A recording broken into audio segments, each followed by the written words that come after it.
Daily insider में आपका स्वागत है। मैं हूं आपके साथ प्राची तिवारी।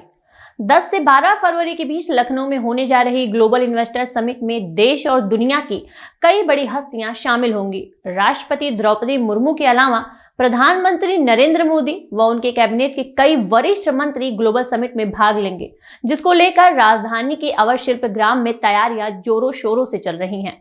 तैयारियों में क्या कुछ खास है, देखिए इस रिपोर्ट में। उत्तर प्रदेश सरकार ग्लोबल इन्वेस्टर समिट के जरिए दुनिया भर के निवेशकों को आमंत्रित कर रही है। मंत्रियों और अफसरों के विदेश दौरे का यह असर रहा कि अब तक 15 लाख करोड़ से अधिक के निवेश के प्रस्ताव आ चुके हैं। ग्लोबल इन्वेस्टर समिट का उद्घाटन प्रधानमंत्री नरेंद्र मोदी करेंगे। इस दौरान रक्षा मंत्री राजनाथ सिंह भी मौजूद रहेंगे। तो वहीं दूसरे दिन 11 फरवरी को रक्षा मंत्री के अलावा गृह मंत्री अमित शाह और 12 फरवरी को समापन राष्ट्रपति द्रौपदी मुर्मू करेंगी। इस समिट में दुनिया के 20 देशों से करीब 10,000 मेहमान भाग लेने के लिए राजधानी आ रहे हैं। उत्तर प्रदेश में फरवरी माह में 2 बड़े आयोजन होने हैं। पहला ग्लोबल इन्वेस्टर समिट और दूसरा G20 की बैठक, जिसकी तैयारियों को लेकर राजधानी लखनऊ में अंतिम रूप दिया जा रहा है। तस्वीर में आपको उस कार्यक्रम स्थल की दिखा रहा हूं, जहां पर ये बड़े आयोजन होने हैं और उसकी तैयारियां लगभग 3 महीने पहले से चल रही थी, जिसको अब अंतिम रूप देने की तैयारियां की जा रही हैं। तस्वीर में आपको दिखाऊंगा कि ये वही कार्यक्रम स्थल है जहां पर ग्लोबल इन्वेस्टर समिट जैसा बड़ा आयोजन होना है। विदेश से भी यहां पर निवेशक मौजूद होंगे, देश के भी निवेशक होंगे और इन मेहमानों को बेहतर सुख सुविधाएं प्रदान की जा सके, इसी के लिहाज से एक टेंट सिटी का निर्माण किया जा रहा है, जो करीब 14 करोड़ की लागत से बनाया जा रहा है। और तस्वीर में आपको दिखाऊंगा कि यही वो कार्यक्रम स्थल है जहां पर लगभग हज़ारों की संख्या में देश और विदेश के मेहमान राजधानी लखनऊ में पहुंचेंगे और लखनऊ की एक बेहतर छाप उनके जहन में आए, जिससे उत्तर प्रदेश में इन्वेस्टमेंट किया जा सके, इन्वेस्टमेंट को बढ़ाया जा सके। इसी के लिहाज से तमाम विभाग जो हैं वो इसकी तैयारियों में जुट गए हैं और सबसे ज़्यादा जो जिम्मेदारी है वो लखनऊ नगर निगम के कंधों पर है, क्योंकि शहर को साफ रखना, शहर को स्वच्छ रखना, शहर में तमाम चीज़ों का निर्माण कराना, ये तमाम जिम्मेदारियां जो हैं वो नगर निगम की हैं। और इसी के लिहाज से तमाम जो आयोजन और जो कार्यक्रम स्थल हैं उनको एक अलग रंग और रूप देने की कवायद जारी है। अगर बात करें इस ग्लोबल इन्वेस्टर समिट की, तो प्रधानमंत्री नरेंद्र मोदी भी यहाँ पर मौजूद होंगे और इस ग्लोबल इन्वेस्टर समिट को भव्य बनाने के लिए खुद मुख्यमंत्री योगी आदित्यनाथ मैदान में हैं। रोड शो किया गया और इस रोड शो की शुरुआत जो है वो विदेश दौरे से हुई। टीम 9 और जो टीम योगी है वो विदेश के दौरे पर पहुंची। वहां पर विदेश के निवेशकों को रिझाने के लिहाज से जो उत्तर प्रदेश की छवि है वो प्रसारित की गई और इसके साथ ही उनको निमंत्रण भी दिया गया ग्लोबल इन्वेस्टर समिट में आने का। उसके बाद जो टीम योगी है वो देश के अलग अलग राज्यों में जाकर रोड शो कर रही है। मुख्यमंत्री योगी आदित्यनाथ ने इस रोड शो का शुभारंभ किया था। उसके बाद जो तमाम मंत्री हैं, जो तमाम विभागीय अधिकारी हैं, जो वरिष्ठ अधिकारी हैं, वो इस रोड शो का हिस्सा बनते चले गए और अब इतना उत्साह है, इसका अंदाज़ा इस बात से लगाया जा रहा है कि जो निवेश का लक्ष्य था वो अब बढ़ा दिया गया है और इसी के लिहाज से अब वो घड़ी भी नज़दीक आ रही है, जिसका सभी को बेसब्री से इंतज़ार था। 10 से 12 फरवरी के बीच उत्तर प्रदेश की राजधानी लखनऊ में ग्लोबल इन्वेस्टर समिट का आयोजन किया जाएगा, जिसमें तमाम निवेशक मौजूद रहेंगे और उनको बेहतर सुख सुविधा देने के लिहाज से टेंट सिटी का निर्माण किया जा रहा है। अगर इस पूरे कार्यक्रम स्थल की और कार्यक्रम क्षेत्र की बात की जाए तो 17 सेक्टरों में इसको बांटा गया है और इसी के साथ ही नोडल अधिकारी और प्रभारियों की भी नियुक्ति कर दी गई है।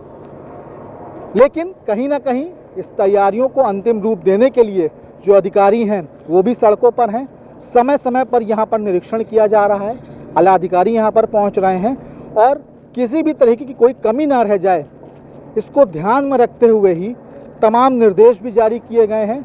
चाहे वो जिलाधिकारी हों, चाहे वो नगर आयुक्त हों, चाहे वो लखनऊ की कमिश्नर हों, तमाम अधिकारी यहाँ पर पहुँच रहे हैं, समय समय पर निरीक्षण कर रहे हैं। और अगर देखा जाए तो 10 से 12 फरवरी के बीच जब यहाँ पर मेहमान होंगे, मेहमान पहुँचेंगे, उनको सुख सुविधाएं मुहैया कराई जाएंगी। उत्तर प्रदेश में निवेश के लिए उनको प्रोत्साहित भी किया जाएगा। तो देखने वाली बात ये होगी कि आखिर इस ग्लोबल इन्वेस्टर समिट के बाद उत्तर प्रदेश की तस्वीर किस तरीके से बदलेगी और मुख्यमंत्री योगी आदित्यनाथ जो दावे कर रहे हैं कि उत्तर प्रदेश को उत्तम प्रदेश बनाया जाएगा, वो किस लिहाज से उत्तम प्रदेश बनता है और इन्वेस्टमेंट के बाद उत्तर प्रदेश की तस्वीर क्या होती है। करीब 10,000 मेहमान ग्लोबल समिट के दौरान राजधानी का आतिथ्य लेंगे। इतनी अधिक संख्या में मेहमानों की मेहमान नवाजी के लिए बड़े पैमाने पर इंतजामात किए जा रहे हैं। शहर के जितने भी प्रमुख होटल हैं, उनके कमरों को पहले ही आरक्षित कर दिया गया है। इसके अलावा मेहमानों को ठहराने के लिए टेंट सिटी भी बनाई जा रही है। Block wise 5 star tent city में सभी तरह की सुविधाएं, जिनमें restaurant, spa, billiard room, souvenir और कॉन्फ्रेंस रूम होगा। नगर आयुक्त खुद मौके पर पहुंचकर व्यवस्थाओं का जायजा ले रहे हैं। यहाँ पे 2 लोकेशन है, एक टेंट सिटी है और एक हमारा जहाँ पे मेन ग्लोबल इन्वेस्टमेंट समिट होना है और एक हेलीपैड है। 3 लोकेशन है टोटल। तो तीनों लोकेशंस पे जो नगर निगम को सफाई व्यवस्था, हॉर्टिकल्चर, जहाँ जो हमारे हैंडेड ओवर एरिया है वहाँ पे सिविल वर्क जो रोड कनेक्ट कर रही है उस पर काम करना है। उसी को आज जो है हमने पूरी टीम ने पैदल देखा था। जहाँ जहाँ कमियाँ रह रही है उसको नोट कराया गया। एक्जियन संबंधित हॉर्टिकल्चर के जो भी विभागाध्यक्ष है और उसको पूर्ण कराने का हमने जो टारगेट रखा है 3 फरवरी का रखा है अगले महीने में। उससे पहले सारा कार्य पूर्ण करा लिया जाएगा। 10 को ये इवेंट है तो 3 तक हम लोग हर हालत में इसको कंप्लीट करेंगे। इन्वेस्टर समिट और G20 समिट को लेकर नगर निगम के कंधे पर भी कई सारी जिम्मेदारियां हैं, जिसे पूरा करने के लिए नगर निगम तत्परता से जुटा हुआ है। सफाई व्यवस्था, सड़क और शहर के सौंदर्यीकरण पर विशेष फोकस किया जा रहा है। इस इवेंट से कई चीज़ें हम लोग साइमल्टेनियसली कर रहे हैं। एक तो स्वच्छता पे बहुत जोर है, दूसरा सिटी ब्यूटिफिकेशन पे आपने देखा होगा बहुत सारी डिफेस वालों को हमने पेंट किया है, बहुत सारे होर्डिंग्स इलीगल हटाए हैं और बहुत सारी चीज़ें जो रोड्स है उसको रिपेयर किया जा रहा है, स्पेशली इस एरिया के आसपास और बाकी भी चीज़ें। तो पूरी पैन सिटी में जहाँ जहाँ पे भी G20 GIS का रूट प्रस्तावित है उन पे फोकस करते हुए बाकी एरिया को भी ब्यूटीफाई और सिविल वर्क और जो हमारे बाकी उसमें स्वच्छता के भी फोकस करते हुए नगर निगम काम कर रहा है। पूरी टीम लगी है। अगले जो 10 दिन है हम लोग रात दिन काम करते हुए इसको एक बेहतर इवेंट और अपने जो अतिथि आएंगे उनको साफ स्वच्छ लखनऊ हम प्रस्तुत करेंगे।